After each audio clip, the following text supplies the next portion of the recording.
How to connect Instagram to your Facebook business page. Hey everybody, welcome back to our channel. In today's video I will guide you on how you can actually go ahead and then basically set up or connect your Facebook business page to Instagram. So make sure to watch the video till the end. If you want to connect your Facebook business page to your Instagram, it's actually quite very simple to do so. All you have to do is make sure you have a professional account, because only professional accounts have the eligibility to connect their Facebook page. So come to your profile page here. Then after you do this, tap the three lines option. Then from three lines option, go to creator tools and controls or business tools and controls if you have a business account.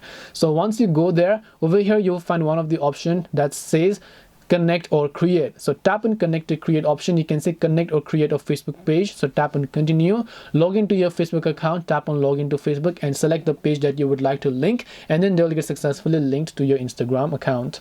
This way you can actually connect your Facebook business page to your Instagram account. Hope this video was very helpful. If you have got any more questions, then feel free to also leave them down below. Thank you for watching till the end of this tutorial, and see you soon in our next video.